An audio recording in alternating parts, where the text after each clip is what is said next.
Good morning and welcome. It's another day. It's a day to celebrate, some would say. Some would say there's really nothing to celebrate because Nigeria's democracy has not achieved what analysts and pundits and Nigerians would want it to have achieved in the past 26 years. It's 26-year-old democracy that we're experiencing in Nigeria. How far can we say we have come? Oh well. I'm Moses Humphrey. I welcome you to the program today. Today, first on our plate is the Democracy Day controversy, the Democracy Day conversation, and also the call to honor Humphrey Nwosu. And some are saying, don't celebrate in vain, honor Humphrey Nwosu. And Afenifere says, democracy, still a work in progress. Oh well, we'll x-ray all of it in the course of the program. Also on our radar today, APC responds to political criticism about one party's state allegation, and they call that a blackmail against their party. And this particular one is coming from the Deputy National Chairman. I am Fina Okechukwu. And I am Chukwuma Okoro. Good morning and thanks for joining us on VOP this morning. Away from those two stories, opposition strategies. Peter Obi can only get vice presidential slot, says activist Mike Adeyanju, talking about 2027 elections. Mike Adeyanju has come out to say, look, in everything that is happening, Peter Obi can only get vice presidential slot with Atiku Abubakar. Oh well, those are the major topics of conversation. But there are other trending stories within the polity, and one of them is that Cross River House of Assembly has suspended Mrs. Teresa O'Shea, the chairman of Bekwara Local Government Council, for 3 months over allegations of misconduct and corrupt practices. The House decision was reached after the consideration and resolution passed by the Bekwara Local Government Council Legislative Assembly on Tuesday. The Assembly also set up a committee to thoroughly investigate the allegations raised against the chairman. It will be recalled that 3 months ago, councillors attempted to impeach the chairman over allegations of corruption, misconduct, abuse of power, among others. I think that is the meat of the story, that councillors attempted to impeach her over allegations of corruption, misconduct, and abuse of power. Well, we see these things happen. It's a good thing that, well, somebody is accused of corruption, there's an infraction, and the person is asked to step aside for proper investigations to be carried out so that the person will not interfere in the process of the investigation. But we also know that some of these allegations of corruption and misconduct, they always come up when the person refuses to play ball with members of the assembly. You don't need to travel far to see all of this. It is happening in faraway Cross River State. It's a good thing. Like I said, the fight against corruption. If somebody is charged, there's an allegation of corruption against someone, the proper thing for the person to do is to step aside so that that person will not interfere. With executive powers, that person will not interfere in the process of investigation. But we also need the investigation to be free, fair, and credible so that somebody is not just punished unjustly because he or she refused to play ball. We know what happens in councils, in assembly, between the governor. Anytime that the assembly member wants some money, they throw this impeachment threat, over the governor and all of that. So I hope this is not one of such cases. Oh well, you've said all that needs to be said already.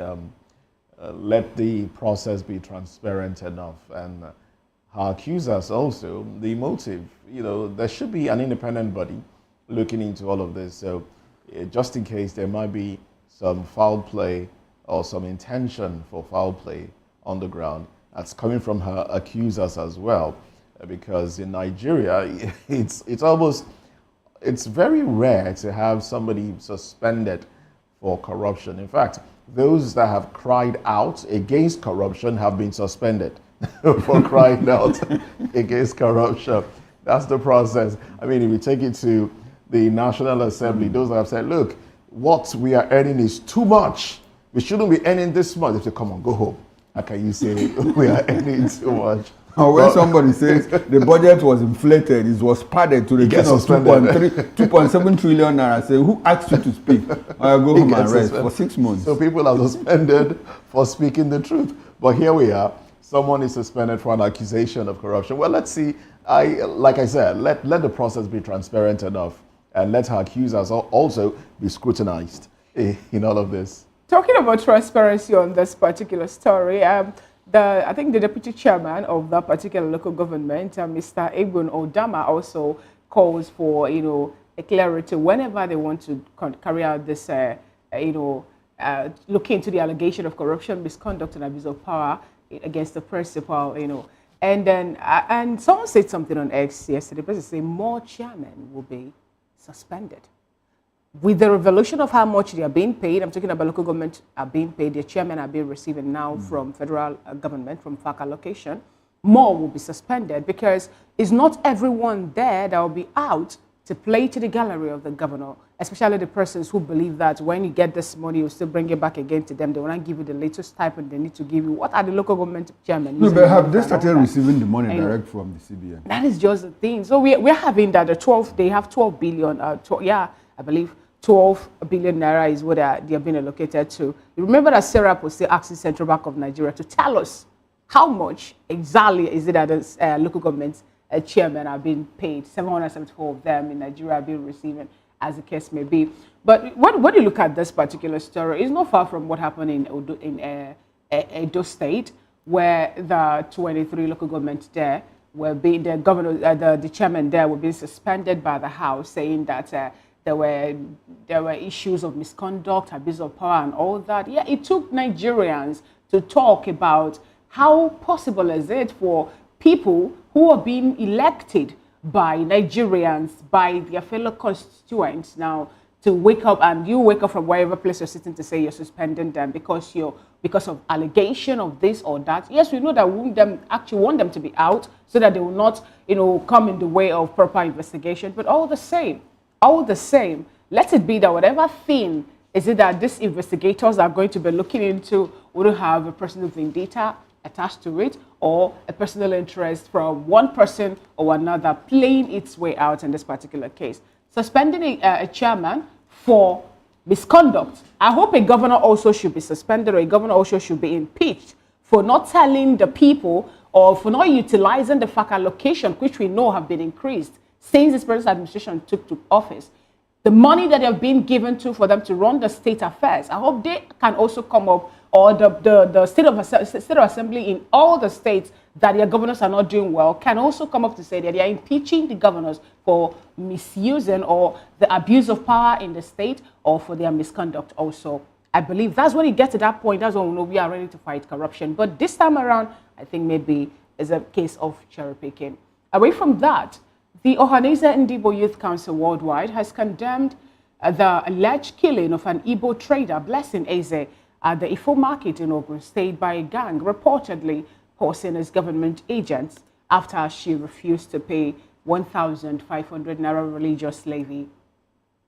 Describing the act as barbaric, the group's president, Mazi Okunnabuike, demanded a thorough investigation, immediate arrest, and justice for the victim's family, warning against the continued marginalization and violence against Igbos in Nigeria. Interestingly, persons went to collect levy, according to the story that we have, and then a lady refused paying, and it led to, altercation and physical confrontation to the point that she died, during that process. 1,500 naira took away somebody's life.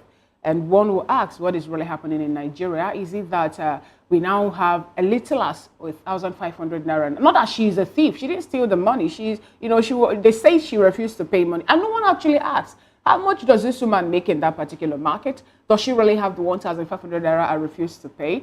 And, when you keep on looking into the story, or when you keep on dissecting this particular story, it boils back to what the government is talking about tax reforms, how the have-nots will be exempted from tax and all that. But we can also see that even at this point in time, people are being multi-taxed, as the case may be. In Lagos, for example, I told us here that the first Yoruba I learned was Owomida. That was the first thing I learned. And what does that mean? My money, give me my money. When I asked, they say they are collecting levies from bus drivers and, conductors. You must pay. When you stop at a particular place to pick a passenger, you pay a certain amount of money. No one cares how much, you make as a driver, whether a vehicle breaks down. It's nobody's business. The only thing there is that even the people in the hinterland also are being charged to pay this. Local government persons are moving around to collect rent or levies. Yeah, let me use the word levies from persons who are selling pepper on the street. Someone hawking sachet water also will pay. Someone who's doing a barrel pushing work also pay. You know, and these are just the ways Nigerians are trying to find a balance to make sure they can actually put food on the table. Family of 5 or 6, depending on a father who is a barrel pusher and the mother who is a petty trader in the market actually, who need to go to school, hospital bills, house rent and all that, and yet they are being asked to pay levies. Anyway, I believe that Ogun State government will look into this, because what we're getting says that these are government officials. They went to collect religious levy. Which one is religious levy again? If I'm to ask, which one is religious levy again at this point in time? But it cost someone the life. Well, you're asking already. Yeah. But it's horrible to imagine. It's horrible to think about. It's something horrible to even experience. I saw this story sometime in the week, and I was troubled by it. But then, if you understand how things work here in Nigeria, especially in Lagos, where I think it was on this table I made a revelation when I did some research around my vicinity. I realized that those that have tables, and it's not even a marketplace per se, those that put their tables out to sell on the roadside, I found out that they pay certain levies. After paying for the space, they pay levies daily. And some individuals around that vicinity collect about 1,000 to 1,500 every day. When you multiply that by 365, you know how much they get in a year. And that's aside from the supposed payment for that space. So at the end of the day, you have petty traders, because those who put their stalls, their tables out to sell, they can be called petty traders. They don't even have enough money to rent a space in the market itself. These people part with close to 600,000 naira in a year, 500,000, 600,000 in a year, just to be able to sell granuts and roasted yam and corn and these other things. When they start paying 1,000 daily, so these levies, there should be a uniformed body. This will be calling on the Iyoloja in Ogun State now, or I think we have Iyoloja National. Yeah. National. So they should look at these levies that people pay. And going by this story, it was reported that the lady didn't say she wasn't going to pay. She just needed to sell, make some more sales before paying. I know you're asking the question, what is religious levy? I think it's just something some individuals cook up just to enrich themselves. Imagine. It was the Salah time, and somebody just felt, okay, let's get some more money in, maybe money to kill the ram or to pay for something or to buy drinks, and then you place a levy on those that have come to do business. There should be a proper regulation on how levies and monies are collected from traders, as this will help streamline the collection process so people can know how much they truly earn. Yes, I think the most concerning, the most disturbing thing about all of this is that, look, it is religious slavery. The last time I checked, Nigeria is a secular state, and religion is a personal thing. People are allowed to practice their own form of religion wherever they wish, when and how they wish. So coming out to institute a religious levy is what I don't understand. Is the governor of Ogun State, Dapo Abiodun, is he aware of this? Carrying knife. The speaker of the State House of Assembly, is he aware of this? The State Police Commissioner, is he aware of this? Religious levy, what is that supposed to mean? I mean, you put money together. We are even complaining that taxpayer money is used to fund pilgrimage. Taxpayer money is used to fund Hajj. Who does that? Who does that? I mean, why will you, for the life of me, put money together, take money from public coffers and sponsor Hajj? The last time, I think they said they mismanaged about 90 billion. Yes. 90 billion naira and all of that. And questions are still being asked. As we speak, the people that are involved are still walking the streets. So I think what the man took off and went abroad and all of that. So the 90 million naira, the question mark is still there. So in all of this, and look at how that woman was brutally murdered by dagger-wielding touts and all of that in the name of collecting levy. It's quite unfortunate. And I think that it's good that the Igbo community in Ogun State has taken this up.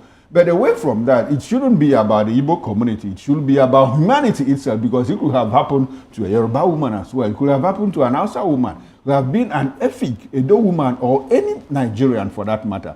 So it shouldn't be swept under the carpet. And I'm sure, I hope that the State Police Commissioner is going to take up this and ensure that the culprits, not just the person that did the stabbing, but that ring, that gang that conducted that particular activity that led to the brutal murder of an innocent woman. I mean, we shouldn't sweep it under the carpet.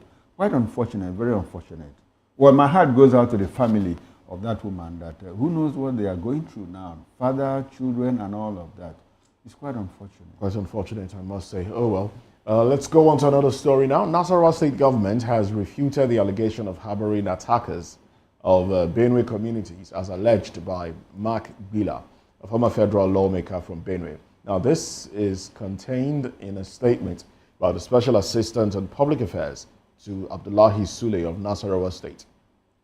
Comrade Peter Ahemba, that's his name, on Wednesday in Lafia, according to him, the former federal lawmaker was recently making malicious and unsubstantiated statements on national television, alleging that bandits who attacked communities in Benue were being harbored in Nasarawa State. Now, he said that Nasarawa State government, under the leadership of Governor Sule, remained consistent in building synergy with neighboring states, particularly Benue, to enhance peace and also address common security challenges confronting the states and beyond. Oh, well, these are allegations flying around, nothing concrete to hold on to. If you have proof that one individual is harboring criminal elements, then reports to appropriate authorities. Let the person be called in for questioning, and then if arrest needs to be made, then arrest will be made, as against just putting out stories on social media, throwing social media accusations. That's what I was saying. If you have concrete proof, then go ahead. Let's start taking responsibility, owning our words, and then that way we just might be able to sanitize this nation. It's a step at a time. We can make this country work. One will ask what happened to the findings that a particular individual in Nigeria they saw when he was the governor of a particular state also in Nigeria. The notorious, well, I say kingpin now, that belongs to the Boko Haram insurgent group, chilling in his house. Here in Nigeria it happened. Where is he now? He's still within the corridors of power. Take it back to Nasarawa State, where we have the likes of Baldojo also come up. We heard the story about how arms were bought, and then how the Mayor Tiala also was accused of, bringing arms for the Fulanese and all that. They said they were actually using that in self-defense against cattle rustlers. Where is that particular individual? He's also moving freely. The question is, why is it that we're having Nasarawa State always coming up or popping up on the radar whenever things like this actually had to play out? Recall that a particular man in Nigeria also was charged for that case. I'm talking about the case of the arm, now the cache of arm that was linked to an individual who said that the governor of the state also was in the know about those arms that he was caught with. And guess what happened? It was the federal government refused granting him bail. But before you know what is happening, he was discharged. The case still today is no longer there. It doesn't really make the headlines anymore. Nigerians don't even know what happened to be the fate of this individual. So I am not going to say that whatever thing this man is alleged to happen or to have been the case in between the Nasarawa state government and what is happening in Benue State actually is true. It's still based on allegation, but all the same, we have heard stories this way. We have also get pointers also. We've also seen it happen. We've seen persons in Nigeria being accused of such. We've seen videos and pictures also being played out, and yet those people still found themselves within the corridors of power. My own is Nigerians are dying every day. Yes. The co-heads of these are avoidable death, if I'm to use that word. Persons who go into community, sack the whole community, tell them to pay a certain levy, kill people that they believe they can, they wield weapons the way they want to, and no one actually is saying anything about that. The army, the military told Nigerians that for how many months now, they are telling the likes of Torju Bello, they want to bring him the book, and Torju Bello will wake up one day and decide to kill people, place levy on them, and one individual is what we're still looking for up until this time. I believe emotions are already working up. And Nigerians now can wake up to bring up speculations because we don't even know the way forward at this point in time. Government should do something meaningful to redeem their face at this point in time in Nigeria. Well, for me, in all of this, what is even disturbing is the trajectory, the direction that we are going about all these issues concerning insecurity. If the federal government, the central government is clearly trying to push the problem of insecurity to the states, and the states are struggling to defend themselves.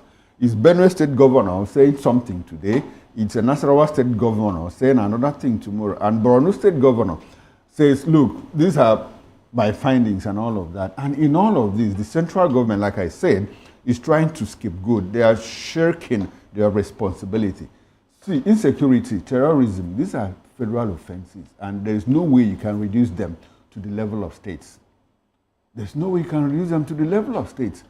We all know how our security architecture, how it is structured, about the IGP of police, the State Commissioner of Police, the DG of DSS, and all of that. These are federal agencies controlled by the central government. So by the time you want the state to take responsibility, it's, as far as I'm concerned, it amounts to scapegoating.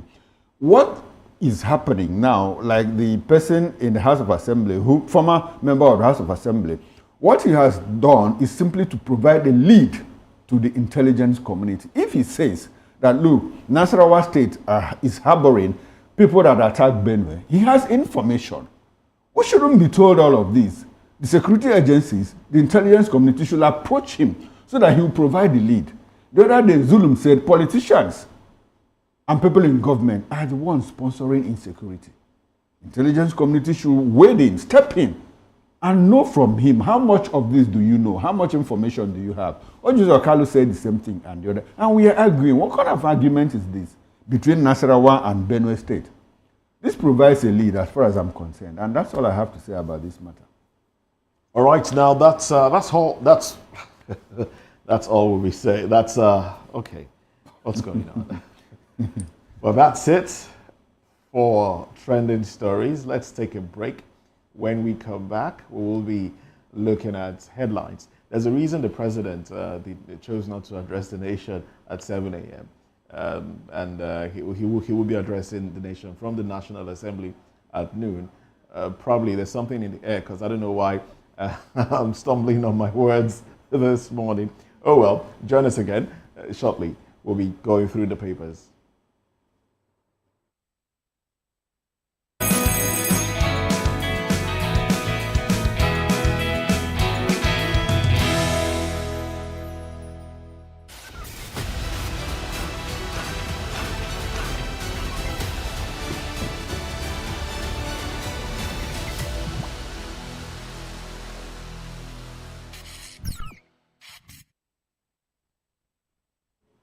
Well, thanks for joining us again. Now, let's dive to the papers. And it's, well, I'm happy that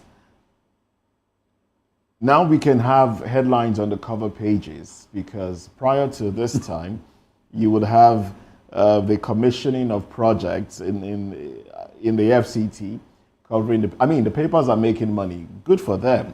But Nigerians want to, at a glance, know what's going on in the nation, especially those that read the papers from paper stands. They could just, look. But then if you have the FCT minister talking about projects, anyway, there's a story of that, Chukwuma, that we'll dive into in the course of the program. Okay. In fact, it's a headline here from the Daily Independent.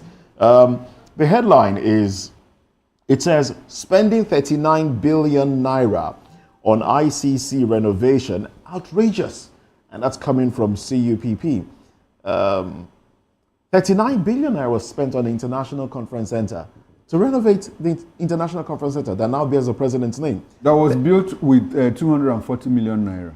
Now renovated with 39 billion naira. Woohoo! Wike is So working. how much will a new one cost? Wike is working.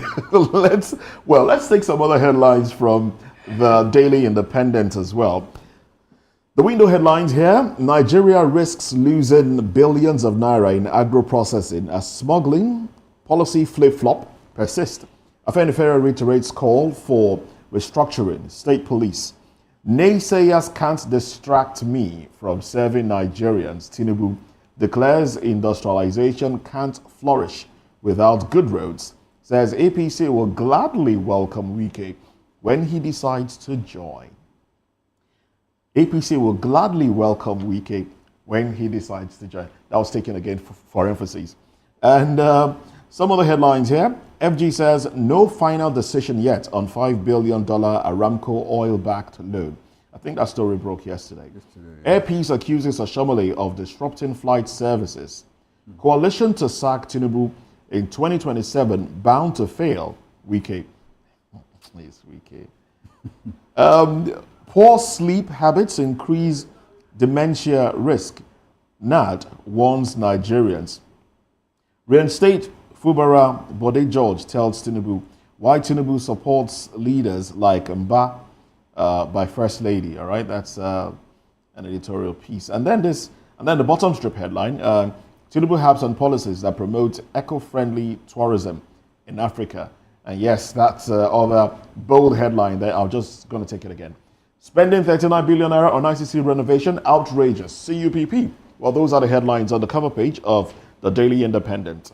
The Punch newspaper is up next, and the window headlines are 2027, Wike teases opposition. Tinubu cuts Minister for APC. Blackout alert, FG commends crucial grid servicing. 3 decades after Abiola, has Nigeria betrayed June 12? That's a question that Nigerians are asking, and might get the answer or response today. Democracy Day tension, protesters mobilize as Tinubu addresses NAS. Riders to that. Protesters target NAS complex, Eagle Square, others. Security on high alert nationwide, police talk tough. Organizers vow to rally against hardships in security. And then have a major pictorial there, how 6 vehicles were burnt and traffic paralyzed the Lagos-Ibadan tanker explosion. And beneath that, air rage, Oshomole Air Peace in Fair showdown. Amechi slams Tinubu's policies in fresh outburst. And the last headline, but not the least, floods ravage 180,000 farms across 30 states. Those are the stories you'll find on the cover page of the Punch newspaper today. All right, then let's quickly run through the Guardian newspaper with the window headlines. 8 killed, 80 homes razed in Plateau community. US, Britain, Canada, others advise federal government against abusing Cyber Crimes Act. Fashoranti advocates Nigeria's return to 1963 constitution. Now the big story itself, 32 years on, mixed feelings, tints of regret as Democrats relieve ghost of June 12. And the most stories, Tinubu awaits Wike's defection as PDP, Momodu caution on civilian dictatorship. How my wife rescued me from Abacha's men by Bamidele. That's the leader of the Senate. Furore over renaming of ICC after Tinubu amid 39 billion naira renovation scandal. Demand for foreign goods fall as Nigeria's imports drop by 7% in Q1, that's Q1. Air Peace, Oshomole Bika over unruly behavior at Lagos Airport. And that's all from the Guardian newspaper. And that's how far we can go on newspaper headlines this morning. Join Moses and I at 10 o'clock for an extensive review of newspaper headlines. We'll go for a short break, and when we return, June 12, Democracy Day controversy. Honor Humphrey Nwosu. Don't celebrate in vain. Afenifere says democracy is still a work in progress. Join us again.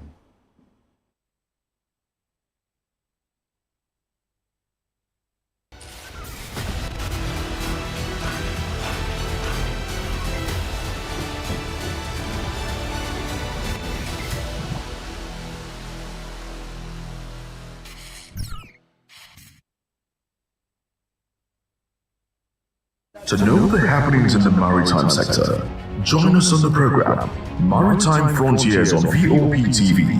as we discuss key areas in the maritime sector, from aquaculture, maritime transportation, maritime labor regulation, oil and gas exploration, ferry and passenger insurance, marine pollution and prevention, port operations, and lots more.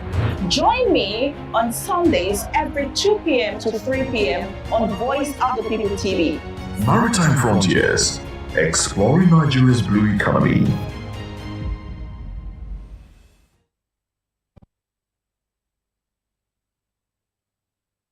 Are you ready for the extraordinary? Something big is happening on your screen.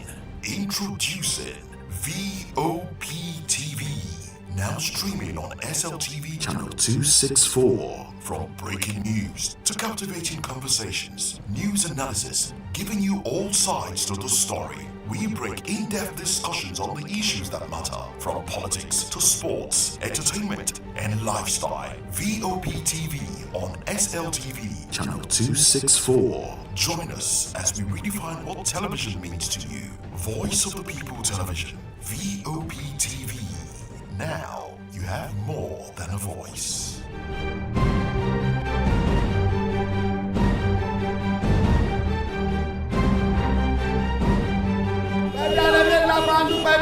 Good morning. It's the start of a beautiful day. Well, start your day right with a healthy dose of news, fun, and inspiration. Join us on VOP this morning for the latest needs of complete physical, mental, and social well-being of an individual. It's the fundamental right of everyone to enjoy the highest attainable standard of health, without distinction of race, religion, or political belief. On VOP TV, we bring you Health Check, a show that x-rays different health issues and provides solutions with the help of experts in the medical field. Join us every Saturday, 2 p.m. on Health Check. Health Check on VOP TV. Your health, our priority.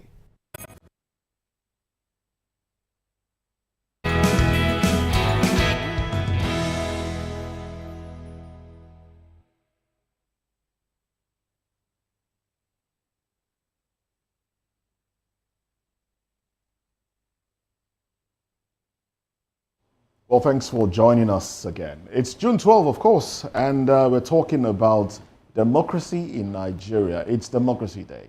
Well, as Nigerians commemorate the 32nd anniversary of Democracy Day today, June 12, the mood across the nation reflects a complex mix of celebration, critique, and calls for reform.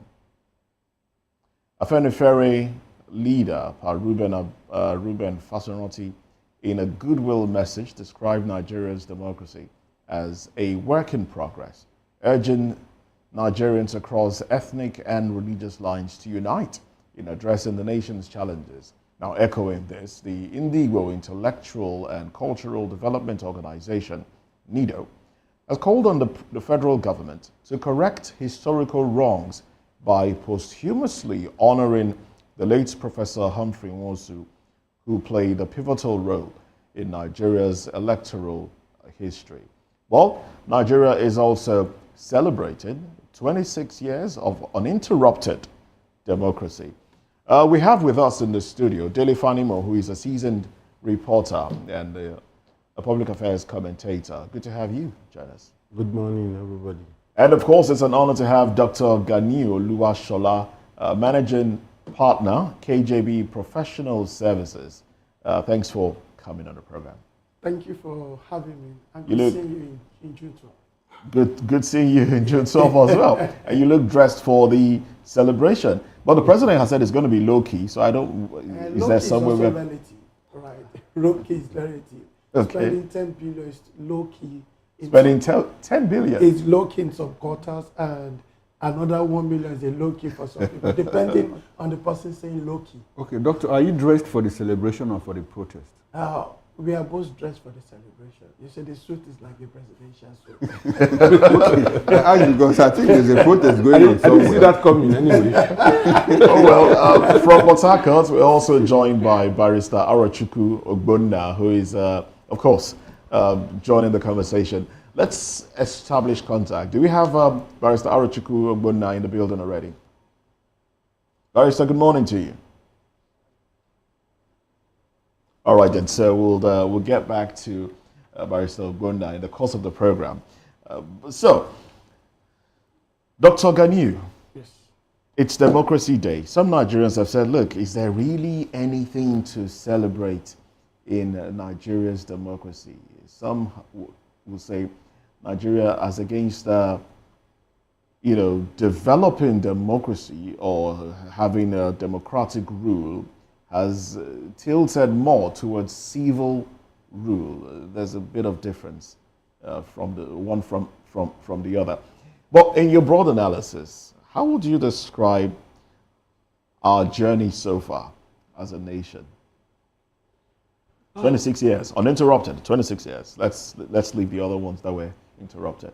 So when you look at it, it's journey mixed with mixed feelings, right? We all desire to have democracy, right? To be like other country, right? Like the US and every other country, right? And when you look at June 12th, is one of the most fairest election in the world, right? And also you could see the players. Then we have Moshood Kashimawo Abiola, who belongs to Democratic Party, right? And he contests against the Northern candidate the first time. And when you see Tofa, when you see him coming up and says that, oh, I indeed says that this man floor me, and Tofa belongs to the National Conventional Party, right? And so it comes in a way and said that, oh, we actually have people from the Southwest that can actually beat the Northerners hands down, and thinking of who the kind of person is. And you see that MKO Abiola is a man of many colors. He's a philanthropy. He was a philanthropy. He was a businessman, and astute one indeed. And at the global space, he was well recognized, right? And you see some people were there for him to be able to make him to beat up with democracy. And when you look at the heroes of democracy, then when you look at the book that Kokori wrote, Frank Kokori, right? It talks about 10 people that actually spearheaded democracy, and we have some of them that are still around. We have Afenifere now. Right? if sorry to interrupt your process, your line of thoughts there, but do you think that if MKO was allowed to, assume position and govern the nation, do you think things would have been different? Definitely in those days, I think the man, in terms of development and every other thing. In terms of development, the man actually wants to make a difference. You could he remember intended that, because at the global space, it's even well recognized, right? Well respected and well honored. And it's also trying to put on its resources to play. And you will also agree with me then that there's this agitation for wealth is not so much pronounced over there. You could say that part of those people that struggled with him for democracy is our sitting president, President Tinubu. I was going there. Right? Olisa Agbakuba was there. Right? Femi Falana was there. Right? They were also there. When then Tinubu, President Tinubu, then he was a senator. Right? They just resumed office, and then when the sitting president then says that we overturn him, and the man ran to exile. So immediately the man died, he came back. He became God after he finished his tenure in 2007. It was still relevant in the scheme of things. So we see that he has been a man that has seen the benefit, or they have spared the struggle for democracy, and they have shouldered it, and they've seen what Tinubu it takes. Now, right? Yes, Tinubu, okay. Yes, it was there, and that's why when you look at the book that Kokori wrote, he lists 10 people's names. Even Kanifayemi was there. We only have few of them that are around.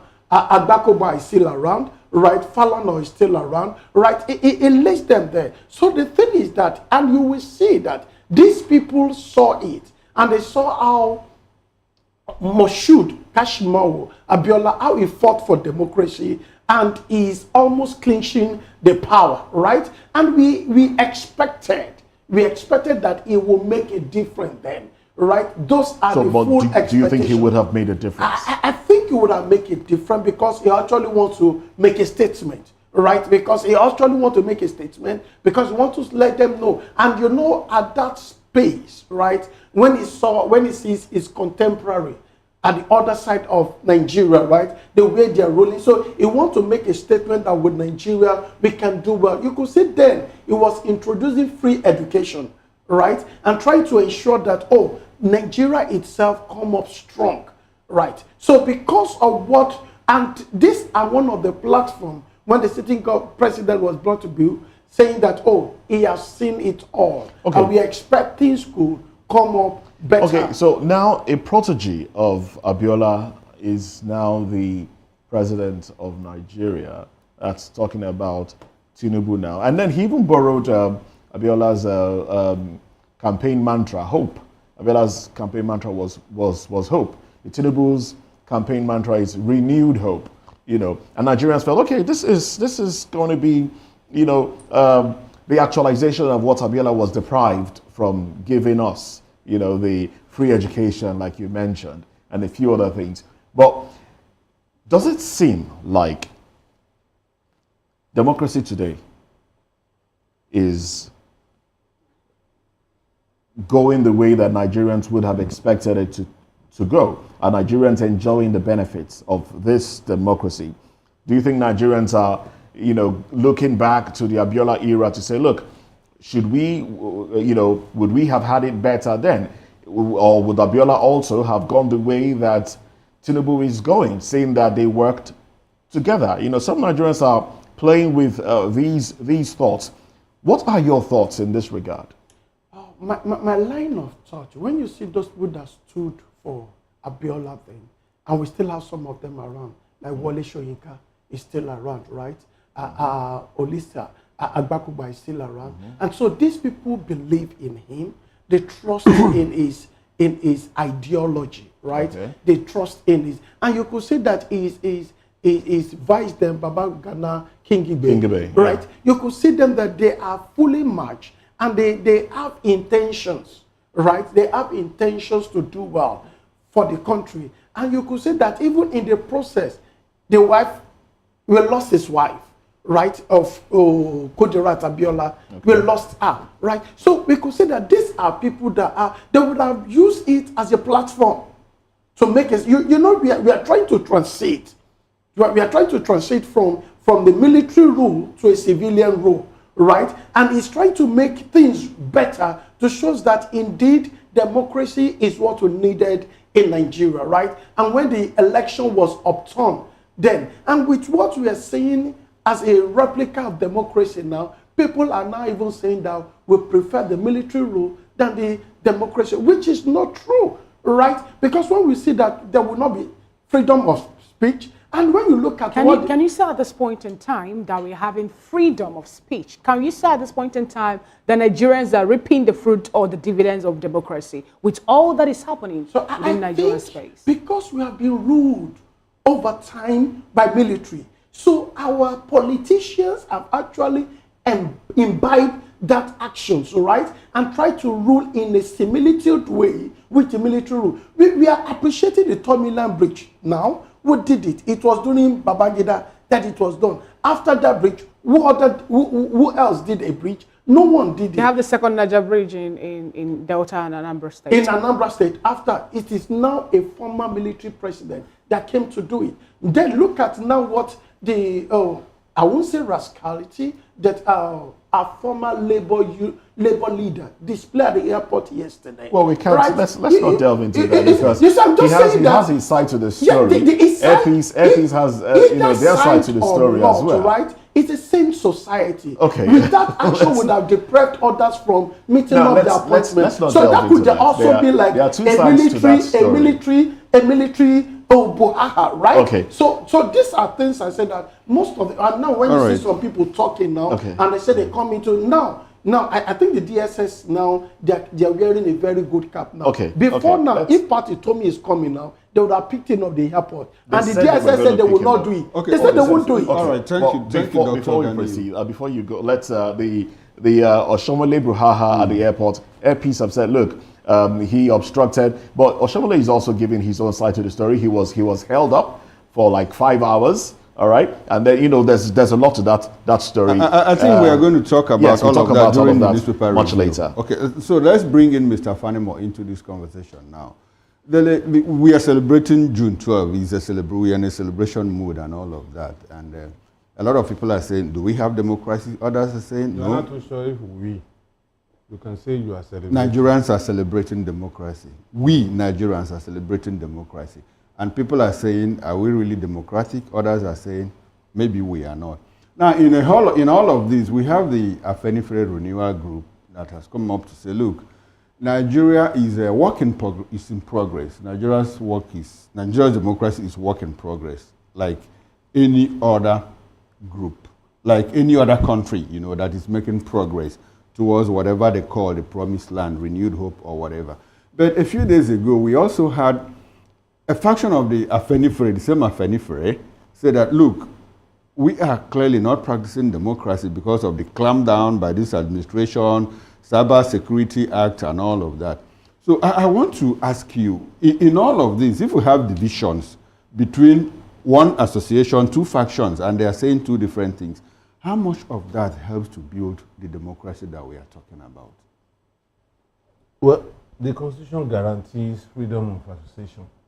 And to that extent, anybody can come up with any group, so long as that group operates within the ambits of the law.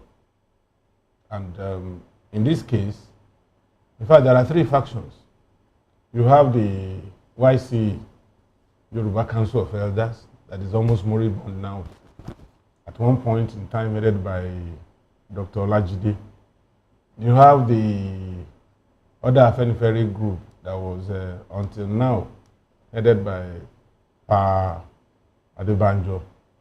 And then the original one that started the movement, still headed by Pa Ruben Fashoranti. You see, at the heart of all these groups, you find out that there's a kind of underground machination of politicians to whittle down their influence and power. It's not peculiar to the Southwest. You also have the ACF and some other groups that are rivaling in the North. But the essential thing is that because the Constitution allows for freedom of association, you cannot do anything but allow these people to fester. I'm particularly worried about the headship, the new headship of the other Afenifere group by a traditional ruler, by the dictates of their position. A traditional ruler should not hold that particular office. That is headed by, I think, one of Odun Baku or so. For me, rather than begin to exhibit this kind of discordant to the process of intervening in the political space, I think they should come together. And for me, I would definitely tell you here that it's up to, we are not making progress as far as democracy is concerned. And the essence of having democracy is to have plurality of thoughts, and there are some other ingredients that also go with democracy. We're talking about federalism. We don't have the federalism up to now in Nigeria. It is still unitary government, where the federal government will dictate to my community in Ondo State what is best for me, as if we are running a communist government. And you see, when you have all of this, then you have your mineral resource at the back of your house. The federal government that is far away in Abuja will determine what to do with your resources in your domain. And then if they even allow it at all, they will tell you that you have to bring the proceeds to Abuja for them to superintend over it. Then, and even the laws, I recall that except those who are not old enough to witness what the military did to us in Nigeria, will want to say that a military government is better than democracy. Okay. Because there were also many outside laws that precludes the judiciary, particularly the courts, from intervening in Nigerians' matters during the military. But today, yes, we may not have it all so good, but then at least we have some semblance of you can go to court to challenge certain things, and people are going to court and challenging. Those days, Decree 2, Decree 4, the purview of Decree 2, Decree 4 is still alive, and even came back to rule another 8 years. And so, that time, people were missing and nobody was essentially, I understand your angle, but I see some form of contradiction, so I don't even know where to place it. Yes, exactly what I'm saying. Exactly what I'm saying. You started by saying that, look, there's freedom of speech, that different groups can speak, like the Afenifere Renewal and the other group is speaking. You turn around to say, look, they should aggregate and speak with one voice. Now, you also say that we are not making progress in our democracy. You go back and point out that during the military rule, there was Decree 4 and all of that, but people are going to court. So if you say that we are not making progress with regard to democratic growth, what are the red flags that you see when you make such a statement? Well, the red flags are clear. One, in spite of the fact that we have democracy, the ground norm that determines our progress is still not being worked on the way it should be worked on for us to have a free space to operate. You mean the Constitution? Yes. Okay. You understand? And the Constitution arrogates so much powers to the president and some political players, such that today, even those political players are even superintending over political parties. Why haven't the people who actually took over that, it was amended in 1999, this constitution we're looking at now, 26 down the line, what stops the civilian elected presidents and National Assembly members from looking into that particular constitution up until this particular time, since we need to stand it over by the military? They will not look into that. And I'll tell you why. You see, they benefit maximally from the warped constitution. So why do we blame the military from handing over, that to us? He asked the question, and that's why I'm laying premise on that question for me to arrive at the conclusion. What I'm saying is, as long as we have, for now, I see what we have as pseudo-democracy and not democracy per se. Because for me, if I have democracy working for me, you can't go to American president. There are certain things that are not part of his responsibility in America. Okay. Staying with the issue of the Constitution, which of course we got from, the military drafted it. They drafted the Constitution and gave it to us, and we've been working with it. Some have said this Constitution is flawed. And, Nigerians have blamed the Constitution for a lot of things. Now, do you think the Constitution should be rejigged like it's been done over time, bits and pieces of it, worked on, tweaked, and then, represented? Or should we just pull it down entirely and draw a new constitution? What would your advice be? You see, it's so complex because of the cleavages that we hold on to now in Nigeria. If you want to take something out of the constitution, if it doesn't pay a particular section of the country, they will revolt. They will say, no. For instance, let's take resource control, for instance. If we have that amendment that gives the federal government the exclusive right to mineral resources and it becomes concurrent, I tell you, some lazy governors will wake up and do what they need to do to make their states better. But as it is today, some governors, they just wait in the comfort of their offices to wait for end of the month to share what they didn't contribute to. And unfortunately, because of the period their people were in government as military rulers, that they could do anything with executive fiat, they had opportunities and leverages over other sections of the country. And so they will not want a reversal of that privilege. Those privileges they enjoy over the years. That's why the Constitution is very difficult to really go into it and amend the salient part of it that precludes you from having a fair share.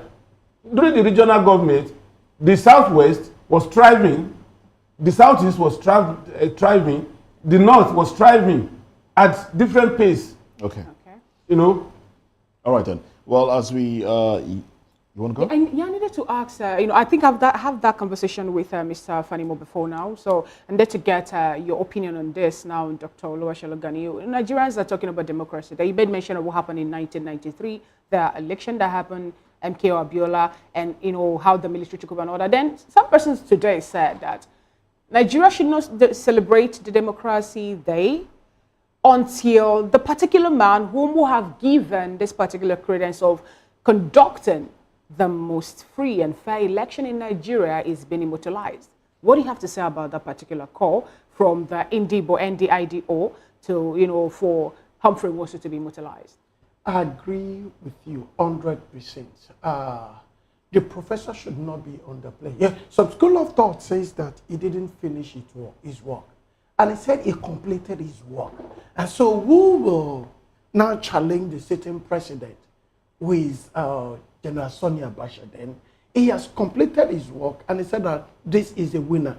Even Bashiru Tofa says that this man, he actually won the election, the most freest and the most fairest election in Nigeria, right? And so it's crystal clear, right? And so it becomes also not too good, right? Because you cannot celebrate, they said, if you kill the hen that lays the golden egg, right? We cannot be celebrating the golden egg without celebrating the hen, right? So ignoring the man is not the best of things. It must also be given a national honor, right? It must also be, because he conducted it, it was free and fair. If it didn't, okay, like the election that brought in General Buhari and President Buhari into play, right, which was conducted, and the election actually X'd out, Goodluck Jonathan, right? The man is being celebrated till today, right? The professor is being celebrated till today. Yeah. So what happened if we can celebrate Jega, right, and it brings him to bring Buhari into power? Why would we celebrate the other professor? I think it will be unfair. And when we talk about one of the tenets of our constitution, we talk about equity, we talk about fairness, and we talk about equity, fairness, and justice. So if there is equity, if there is fairness, and if there is justice, we must also be able to bring him to play and also celebrate him and also remember his family, so that we'll be able to say that, well, so person has actually done well, being part of this country, and he conducted the most free and fair election. And I also want to say categorically, since our current president is one of the beneficiaries of democracy, and 32 down the line, 1993 till date, is 32 years, right? So he has moved, he has seen it, he went to exile, he came back, right? And a whole lot of things is happening. He should also be able to celebrate this man the way we did for the presidential candidate. Though the man lost his life, he lost his wife, and also his vice was also given an appointment, right? King Ibe. So we must also be able to reach out to him and also be able to do well for him, because he has done well for this country. Amazing. Well, thank you very much. Now let's talk about electioneering.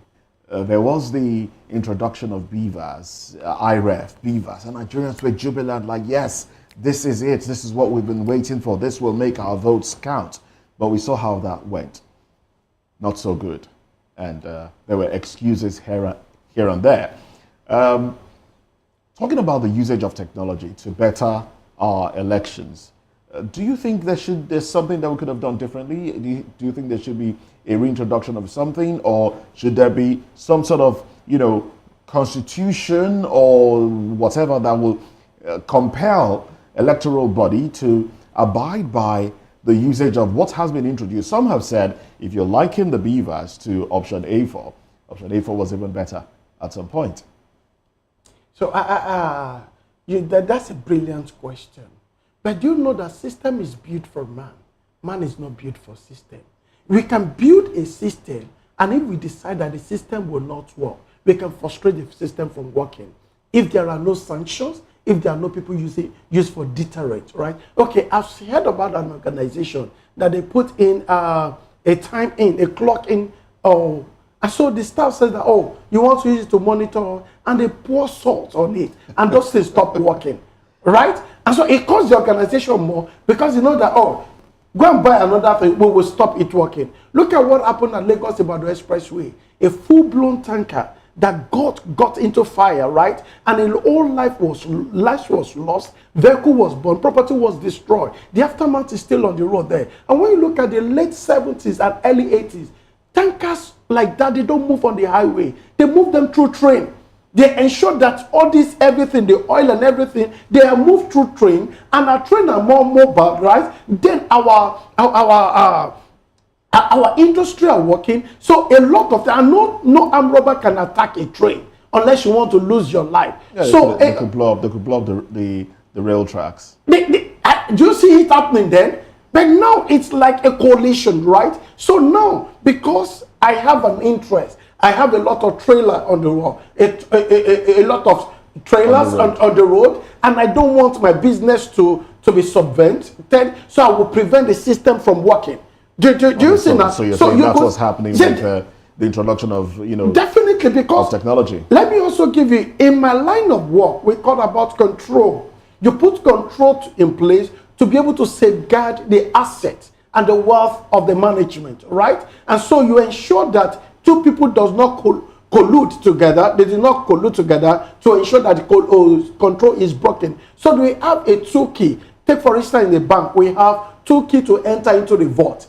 A handles a key and B handles a key. So if both keys are in place, right? If both keys are in place, both of us cannot access the place. We need to come together and access the place together, right? The technology in electioneering that we talked about, that we are talking about. So this is what I'm trying to drive in. So if in the system we are talking about the beavers, if I'm the one under the beavers, and ensure that the system is compromised.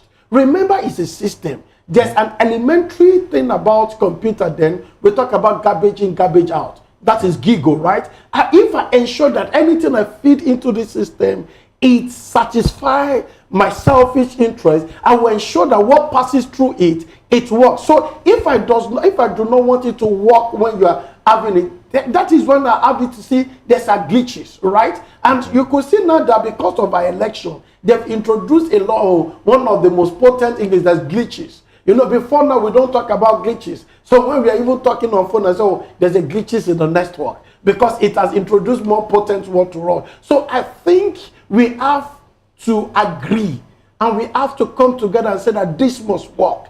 Right? If we agree and say this must work and nobody compromise the movement of the system in between, then it will actually work. Remember, when Trump was voted in his first tenure, it was so that Russia actually helped him to win because the system was compromised from the back end. That is something about the system. So until we ensure that the system are protected from end to end, look at what happened in one of these tech industry. They need to sack some of their staff because they discovered that it has been compromised, right? So the beavers is because it's human that is still handling it. We have not grown to develop an AI and say that it will be AI would have done from back to back, right? So if the AI also is being developed, right? Remember that AI is also being configured. So if the AI is wrongly configured, and say that if you see somebody that's not wearing a SDP and is wearing, just slap the person, so the AI will act. So basically, it can be a lose-lose. So we just need to come together and agree and say that this will work. It's a reform that we are into. We are going to stand by it. Look at, I like what the president did. Look at the tax reform.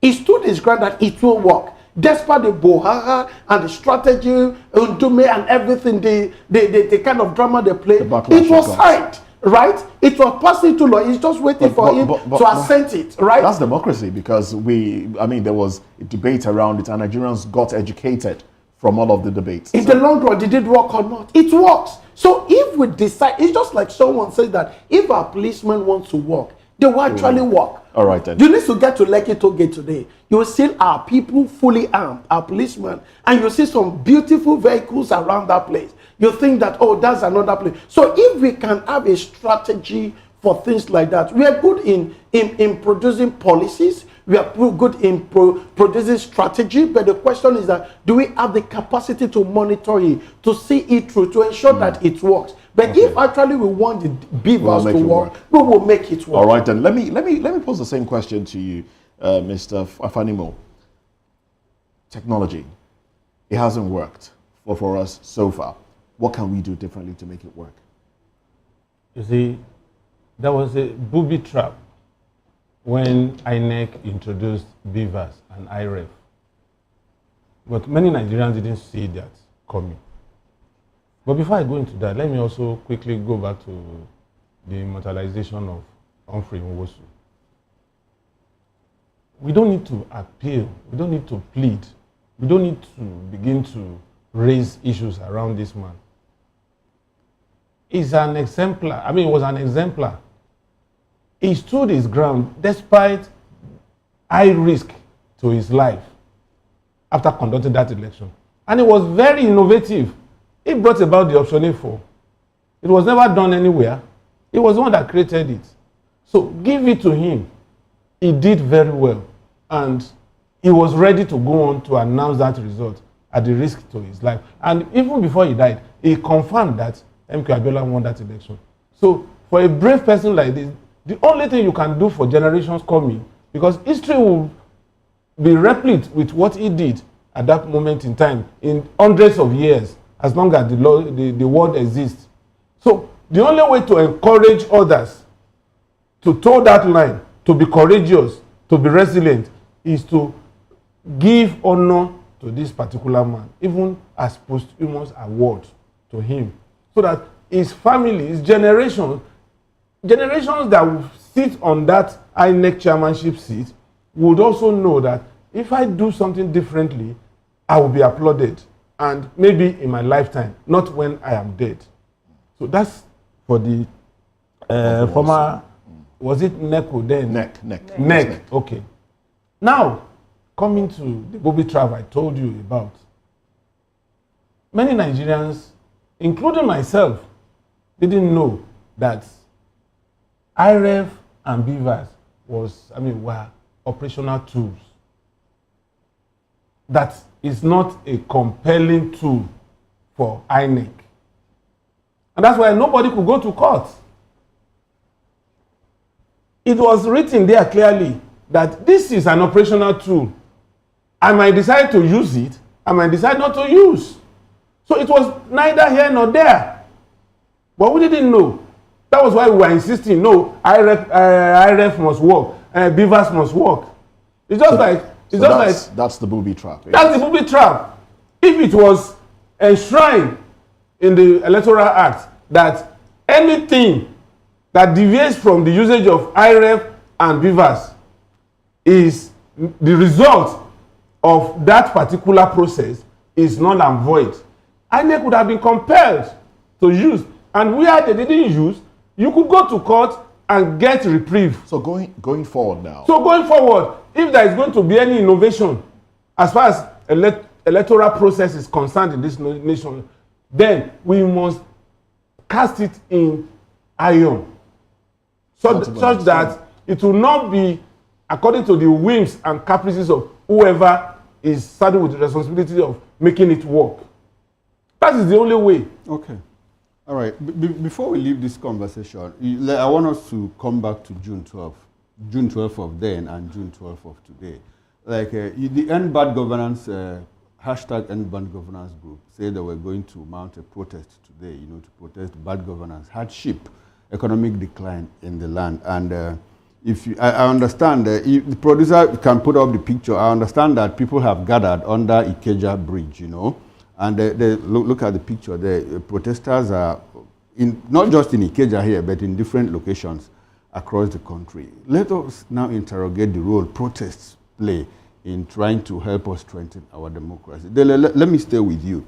How much of this protest can bring the feelings of the people to the government? Because over time, we have seen protests and anti-government, anti-protest purportedly sponsored by the government. Is this a direction we should always take, or is there any other thing like holding our representatives to account to ensure that we get the benefit, the dividends of democracy. Which of these two tracks do you think we should follow? Through protest, or maybe going back to our communities to say, we asked you to represent us, please, this is what we want to get from you. Which of these two tracks do you think we should adopt more?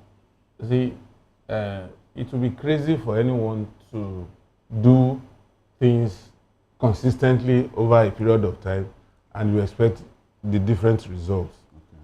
We have gone through this route many times and we have not been able to get the attention of our leaders. And I kept saying, for instance, today shouldn't even be for protest. This is just for the optics. And the people that we consider as our traducers, they don't care about all this because they know that you get weary at some point. By 4 o'clock, everybody will disperse. You pocket your placard and go back home, and nothing will happen. But what I feel, what I believe, if I were to be on the other side, I mean the civil society group, okay, what I would advocate is, look, let's go to the heart of our problem, which is National Assembly. So representatives that I talked about. Yes. Okay. Let's go and lock down the National Assembly, not in a violent way. Some persons also say they are going there today to also, when they are not sitting. So what are you going to do there? Are you going to be protesting against the walls of the National Assembly or the gate or the gatemen? Find a day when these people are holding plenary. Happen on them.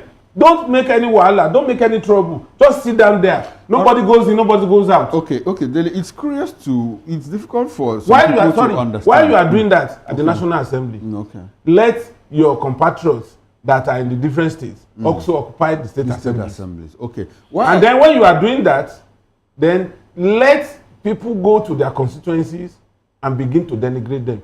They will be forced to come back to that constituency they have been running away from. Okay.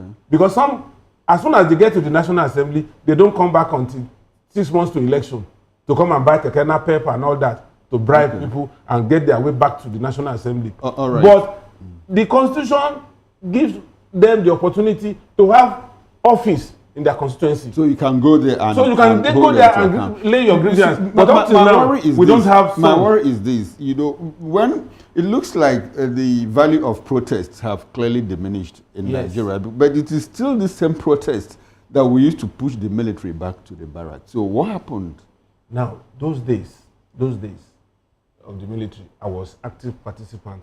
I may not be in the civil society organization, but as a reporter, there's no way you will not be enmeshed in the street protest.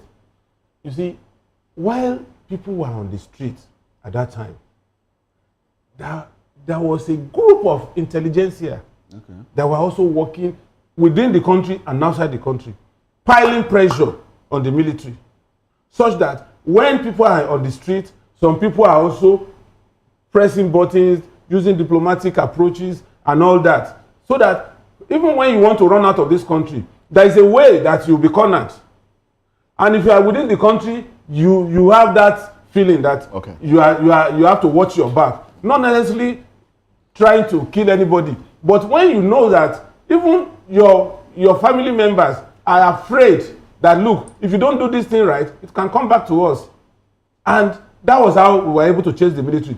But where do we have the civil society group in place anymore? All right, then, thank you very much. Most of the leaders then are spotted to the other side. The conversation. They are now leaders. Thank you very much. This is a good place. Well, some will say those that fought for democracy, where it was just a means to an end for them. Now they have it. They have absolutely no idea what to do with it. But let's get into another conversation. One party state allegation against the APC, a ploy to blackmail, weaken, slow down its progress. That's what some are saying. Let's have this conversation when we come back. Join us again.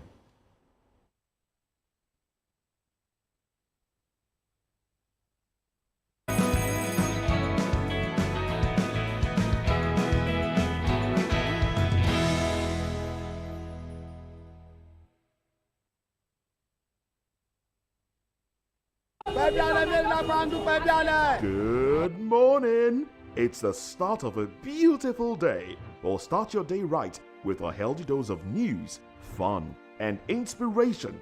Join us on VOP This Morning for the latest news, trending topics, and uplifting stories to set your day on the right vibe.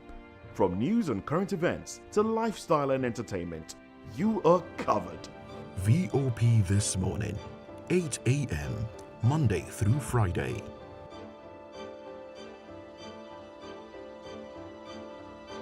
We encourage you to click on the like button and subscribe to our YouTube channel. We are Voice of the People TV. Also follow us on all our social media platforms. We are at VOP TV Live. Visit our website www.vop.ng for fresh and trending news. Also watch us live on SLTV channel 264. VOP TV, Voice of the People Television.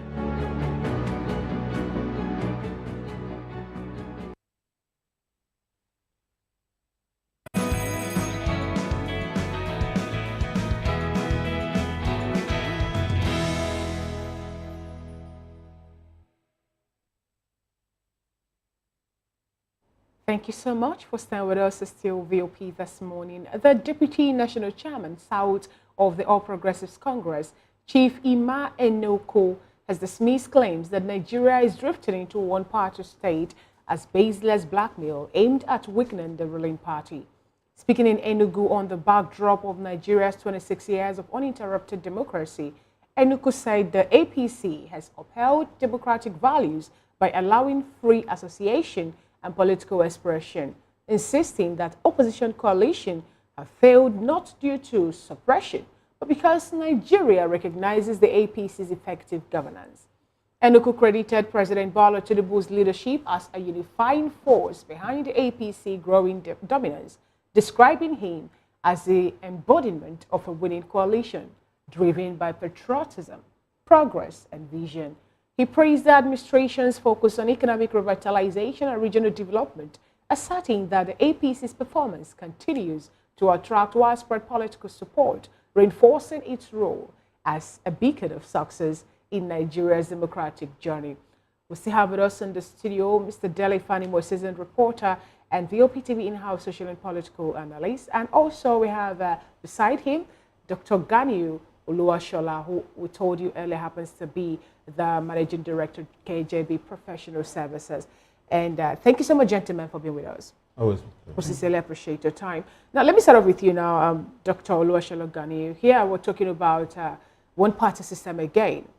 These actually have become more like what Nigerians are talking about. You know, anybody talks about how APC is more like moving into having just that party as the sole ruling party in Nigeria. The likes of the APC National Chairman, Ganduje himself, wake up to say that there's nothing wrong if we're to move over to having a one-party system. He cited China as a nation with one-party state, and yet we're moving forward. Yes, but now we're getting this again from another APC stalwart, a chieftain in Enugu State, saying that there is nothing like that in Nigeria. No suppression, no intimidation from APC, but people who are migrating into that party just wanted to go there. But we know that someone in APC said, if you move over to APC, your sins will be forgiven. And we've been seeing the deep influx, the exodus of other politicians into that party. Can you help us walk around this and tell us your thoughts on it? So, I don't know the strategy that APC is having, right? Any strategy they're using, it shows to be working, right? When he talks about China, China does not have different party system. This is more or less like a monarchical, and the man has been there forever, right? And when you talk about what happened, look at what recently, Shagu Showumi, that's a laudable one, right? And you could see that it was said that if he's leaving PDP today, he's going to APC, all right? And when you look at a whole lot of it, then some school of thought says that, oh, maybe they're giving them contract. Then the question is that, are the people in PDP, are they broke? Do they not know their onions? Do they not know what they want, right? So if everybody has their strategy, right, you won't blame APC for the failure of PDP, right? So if APC is doing a strategy, so PDP should up their game, right? And so when you look at it now, And so there's someone also saying in the social media that similarly Fubara wants to come back, your sin will not be forgiven. In other words, that perhaps there are writing on the wall that it might change to APC. So you can now see, look at a whole lot of things that is happening. What just recently happened in Delta, a whole lot of the former vice president, who is also the governor, the sitting governor, and all the House of Reps, everybody moved, right? And the question I should ask ourselves that, if there are freedom to move, don't we have laws, right? Don't we have laws? Where we borrowed democracy from the US, right? You've not seen somebody from Republican that moved to the Democrat, to the Democrat. They maintain the party over time.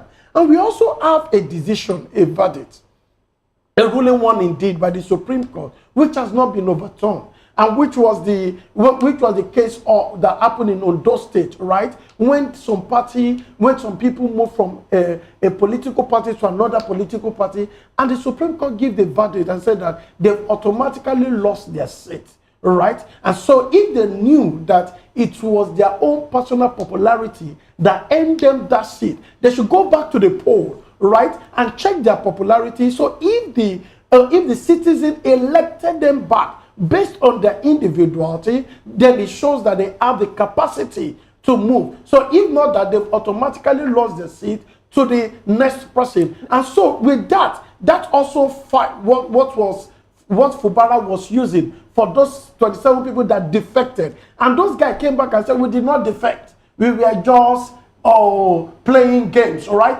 They didn't say that they are just playing tricks. So they came back to that party. And look at what happened in Delta. Nobody said anything because they moved from one, and there was no sanction. There is no detriment. Nobody is used as a deterrent. So it shows that we are living in more or less like a lawless country, right? So if there are policies, there are guidance, right, that shows that once you have voted into an office under the canopy or an umbrella of a certain political party, once you cross capital, because this thing is also introduced another terminology into our dictionary, which is political prostitute. Right? So cross-carpeting, you are just cross-carpeting. Today you are in PDP, tomorrow you are in SDP, next tomorrow you are in Labour Party, under the same umbrella, and still keeping your seat. But do we have any politician in Nigeria who will wake up to say, I have not in one time moved from a particular party to another party? Do we have anybody actually who will say can be exonerated from committing this particular crime we're looking at this point in time? I can say that indirectly. Okay. We have one of the most troublemaker in PDP, which is Wike. Indirectly, you see, the president is still saying that if you are ready to come to APC, we will welcome you. But how can you be in a party and also you're committing so much anti-party activities? And, you know, is Wike really a PDP member? Not playing by what the book says now, but with his activity thus far. In real sense, he's still carrying the political party card, right? They've not yet expelled him, right? I think Dele Momodo was still saying that, let's evict this guy and every other thing. And the guy said, go there and say that. And I can also say that the sitting governor in Oyo State is still maintaining the party. He has not moved to another party, right? We only have few of them. And that is what we are saying. If we actually have a standing order, then we have a same, then it will also kill our personal self. You know, when we talk about selfishness, self-centeredness, and our self-interest. So if we put the populace ahead of time, and we know that until if I move from out of this political party to another political party, I will automatically lose my seat, irrespective of what you are dangling on my face. I'm not going to fall for it. Okay. All right then. Dr. Ganiyu, thank you very much. Now let's bring Dele into this conversation. Dele, from what you understand about Nigeria and its politics, we have heard people say, look, Nigeria is drifting towards one-party state. We have heard others say, no, it cannot happen in Nigeria. From what you understand, is there a possibility that Nigeria will eventually drift into a one-party state if you put together all that has happened? Recall that in the 90s and the early 2000s, you know, when bombs, people started blowing themselves up with suicide bomb in parts of Iraq, in parts of Afghanistan, in parts of the Middle East. People said, no, it's not possible. It can't happen in Nigeria. In parts of Colombia, when the kidnap thing came up, you know, and Nigerians said, no, it can never happen in Nigeria. We see those things happen now in excess more than even those places. So if you put together all that you know about Nigeria and its politics, is there one possibility that Nigeria could actually drift to one-party state? I don't want to share that sentiment based on these facts. One, our politicians are too self-centered and restless that they would submit to a one-party state because they want to vent their political aspiration and ambition through the vehicle of a political party, no matter how small, how comatose the state of the political party. So to that extent, if you are saying we are drifting towards a dominant party that may likely, in the days ahead, subsume other political parties, yes. But for us to have just a political party in the political arena is not going to happen in Nigeria. As long as these players are still there. Because why would an Atiku be jumping from one party to the other? Just to actualize his dream. Why would a Peter Obi move from one party to the other? Just to actualize his dream. Why would Buhari move from one party to the other? To actualize his dream. Okay. So most of these people, they will always find next in a place that is not occupied by, you know. All right. So, I'm sorry, please. When Nigerians talk about one-party state, the variant of one-party state they are talking is not that INEC is going to deregister the other 18 political parties. I've also alluded to that. Yes, essentially what they are saying is dominant party. Dominant party. Is there a possibility that you go to Senate, that you, out of the 109 senators, you have like 100 of them from one party? In the National Assembly, out of the 369, you have like 300 from one party. Essentially, if it gets to that level, it's practically one-party state. Is there a possibility that we could get to that level? There could be. And it's almost drifting towards that now. But I can assure you that it's not going to last. Because there will be an implosion. Inside the party. Inside the party itself. Okay. Because if not for the implosion in PDP, APC will not be in government today. PDP was drifting towards that between 2006, and that was also helped by the posturing of Chief Olusegun Obasanjo, that he was ready to take any state at all costs.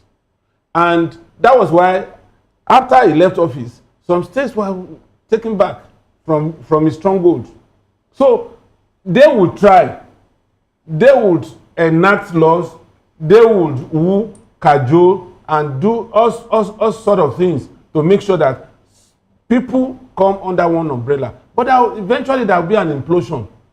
And when that implosion happens, it will consume that so-called dominant party, that another one will emerge. You know, politics is dynamic in Nigeria. You can't really want to say it goes through a particular trajectory. What is happening today?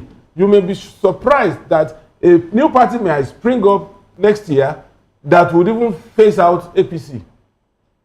We didn't expect APC to come on board and upset the status quo in 2014 and 2015. But here we are today. APC is now the dominant party. In the next 1 year or so, another party may emerge that APC will be torturing. All right. Now, let me ask you this, Dr. Gani. You know, when you're talking about, you were asking how APC was able to do it, that PDP shouldn't blame APC for all that, you know, it's happening in their party.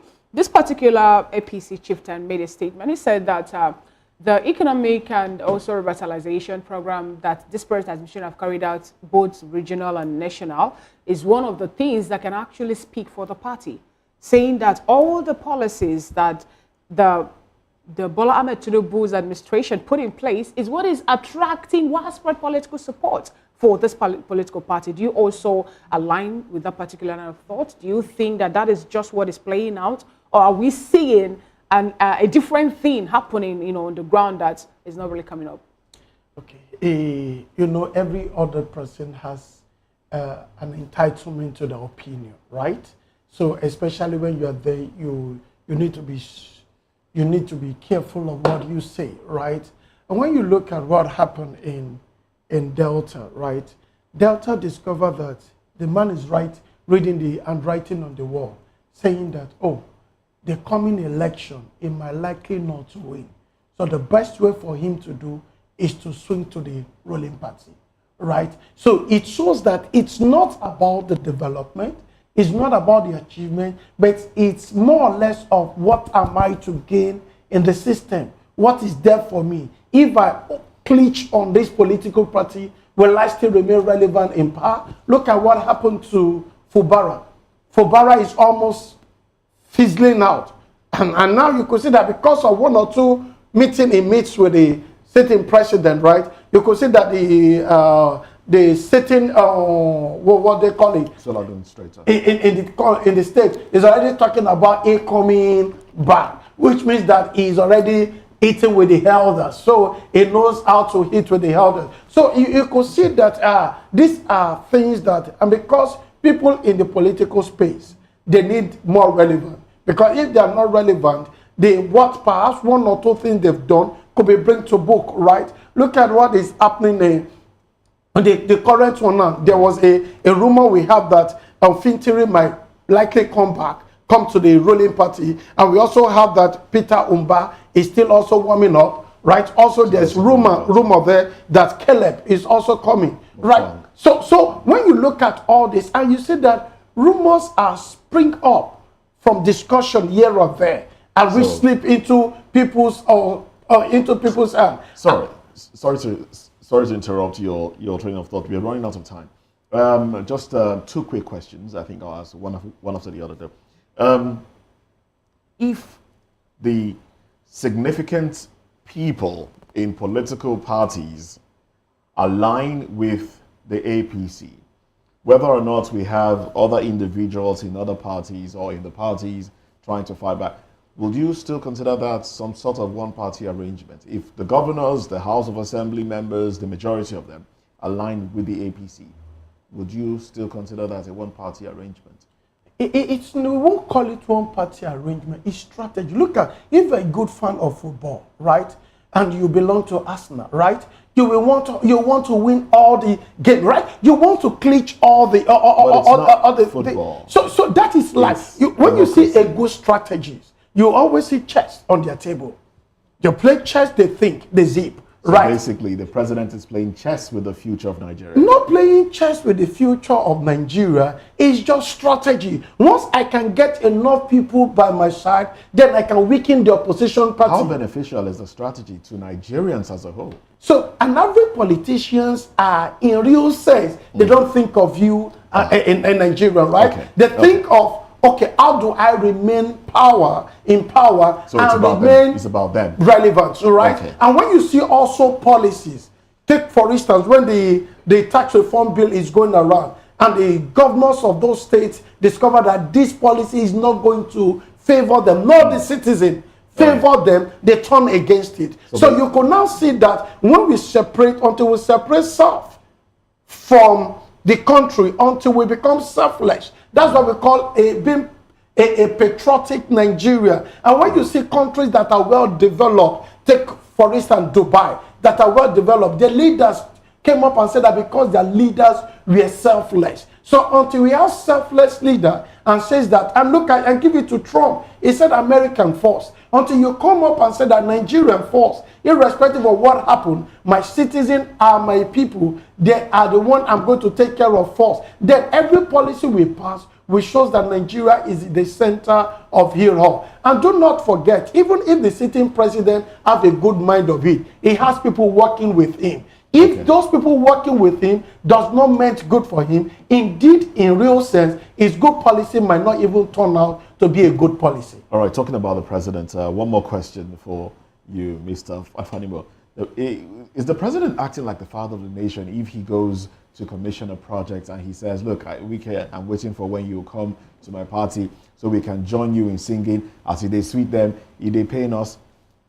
Coming from a president, the president also at another commissioning say, look, forget naysayers, forget busybodies, just do what you're doing, and I am happy with you, regardless of what anybody says. Is he acting like a president for all, or a president for his cronies? You see, quick response, please. There are two sides to this.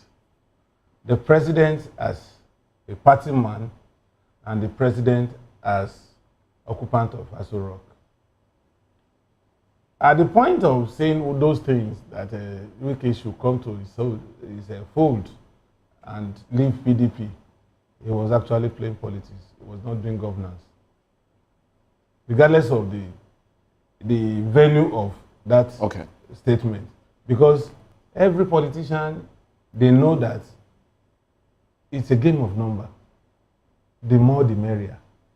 If Tinubu can bring everybody in all the political party to APC, it's game for him. All right, so we're playing politics 2 years into his administration. We'll play the politics into the end of the first term, and then maybe into the end of a possible second term. You see, for me, I've always said it. If you don't get it right in the first 2 years of your administration, the likelihood of you getting it right in the last 2 years is almost zero.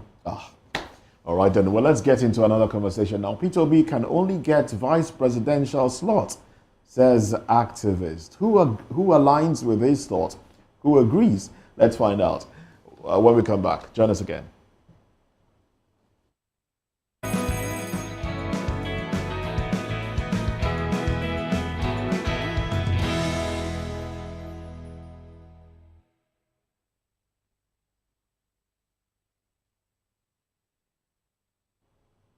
All right, thanks for staying with us. Activist and lawyer Deji Adeyanju has asserted that the highest political office Peter Obi can realistically secure in the 2027 election is the vice presidential slot, potentially as a running mate to former Vice President Atiku Abubakar.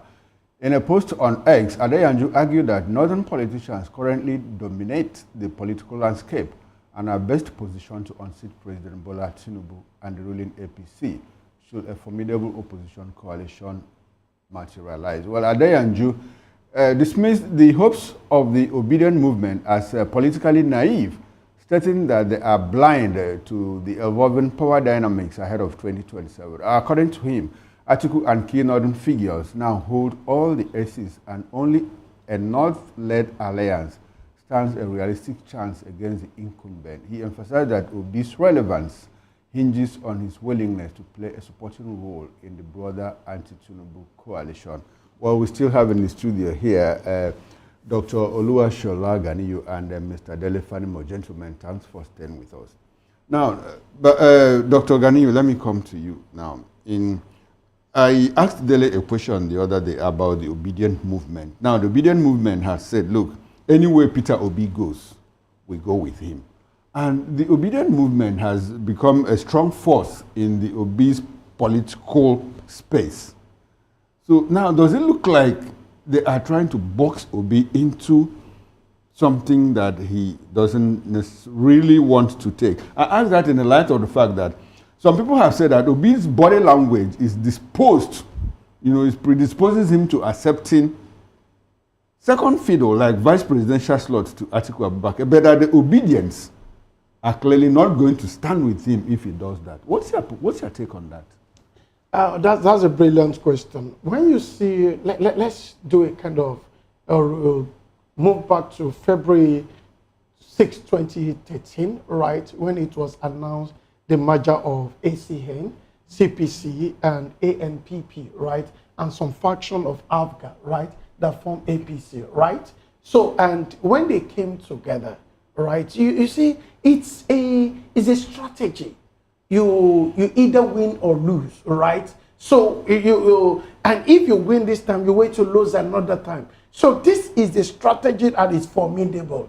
And these four parties, ACN, CPC, or ANPP, and some faction of AFGA, that form APC there. And remember, the current president, President Bola Ahmed Tinubu, right, was one that spearheaded it.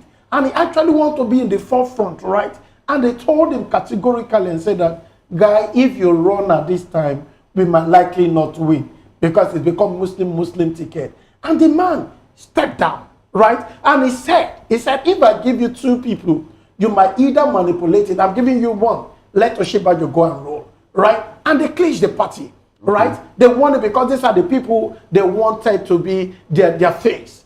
And so once they be able to bore the heart of, and do not forget that irrespective of anything, you still need the populace, you need the voters. Right? They were able to buy our heart, our thought, and they were able to Doctor, get it. I want you to, because we are running out of, I want you to bring it down to obedient movement. And I'm bringing it down now. Okay. I'm trying to give it a background. So when you now look at it now, and I think you should look history.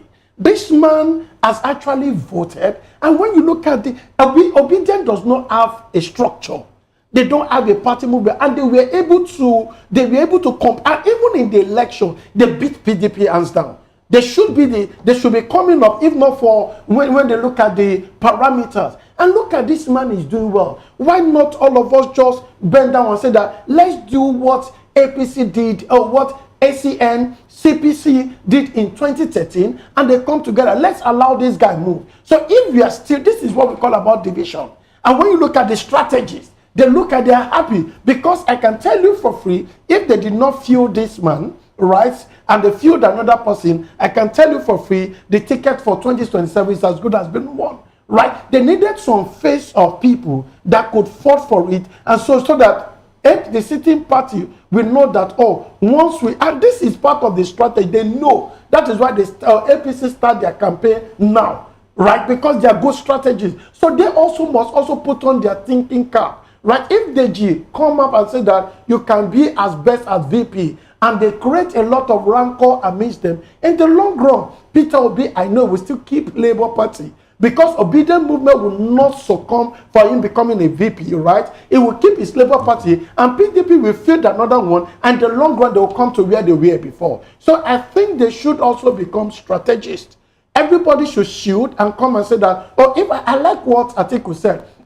He said, I don't mind stepping down for Peter Obi if the need be. I think they should come also from their strategy, because as the thing is moving now. Do you think that Atiku is going to keep to his words when he's also coming up with another postulation of saying, let me be the president, you can be my vice, I go for first term, they will put it in writing after the first time you take over. How possible do you think So we could see that this are still, we talk about selfishness, self-centeredness, you understand, until we come and say that if we put the populace for who can be our face, right, to ensure that we clinch the ticket and win the election, then we feel the person, not because I must be there. If it's the case that I must be there always, then in the long run, they'll keep losing to what they have, and most of the people will be moving to the other party, and in the long run, the strategy will be working because they're speaking with one voice. Right. And in the long run, they might clinch the next ticket. So the Jadeyoji should not have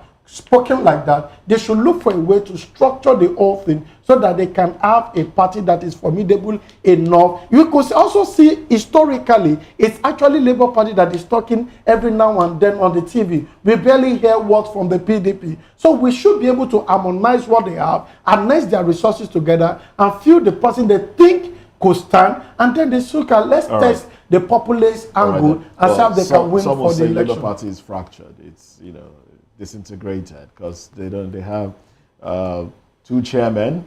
They're still struggling with all of that. The PDP doesn't even know who the secretary of the party is. So one starts to ask which party, because these things can play out during elections.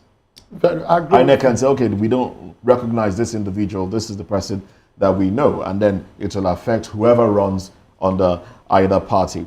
Mr. Fanimo, do you think, now, Dr. Adeyanju said something, if Peter Obi stays in the Labour Party, obedience will stay with him. Do you think the obedience, we know obedience are not members of Labour Party, but do you think the obedience will stay with the Labour Party if Obi stays in the Labour Party, going by things that happened, some sort of corruption allegations 1,000 naira, collected from certain individuals, and everything that has played out in the past. 1,000 naira challenge. The 1,000 naira challenge, yes. You see, And a few other things. In all of these, the focus seems to be 2027 election. And you see, the obedient movement cuts across non-party individuals, particularly the youth. And I am telling you, their focus is Peter Obi and not Labour Party or PDP or any other party. Do you think Peter Obi and the obedient movement will still have that momentum that it had in 2023? You see, that's another matter entirely. And I would say it's another matter because it's neither here nor there. Can we address it in about a minute or two? It's neither here nor there. The question of if they are still formidable enough to drive the process towards the next election is neither here nor there, because these youths are evolving and they have independent minds. They think the way the social media drives them. If there is something that happened now between now and the election period that could change the mantra, I tell you, they move en masse. Move away or move towards Obi? They move towards Obi. Yes. Again. But I can tell you that movement will not be precipitated by Obi going to take vice president's ticket under PDP, because it's not going to work. Before the end of first tenure, Obi will be so rubbish that nobody will want to touch him. All right then. Well, thank you very much. This will be a good place to anchor the conversation. But the conversation will continue during newspaper review. That's about in a few minutes, in about 10 minutes. We'll get into newspaper review. And we'll continue all of this conversation. But I must say a very big thank you to Dr. Gani Oluwashola, FCT Managing Partner. That's a title. FCT is a title. But he's Managing Partner, KJB Professional Services. I like FCTI, KGB. Sounds like something I can rap with. Well, thanks for coming on the program. Thank you for having me. We do appreciate you. And also big thanks to Daily Fanimo. Yes, thank you for obliging us. Big thanks also to Daily Fanimo, a seasoned reporter and public affairs commentator. Well, thank you very much as well for staying with us. Well, that's it on the show. Thanks to Nigerians. We will be going back to the streets to find out how the protest is going. In subsequent programs, we'll let you know how that is faring. On behalf of my colleagues, Fina Okechukwu and Chukuma Okoro, and also the backroom staff, I'm Moses Humphrey wishing you a beautiful day. Stay with us. We'll be back shortly. Bye for now.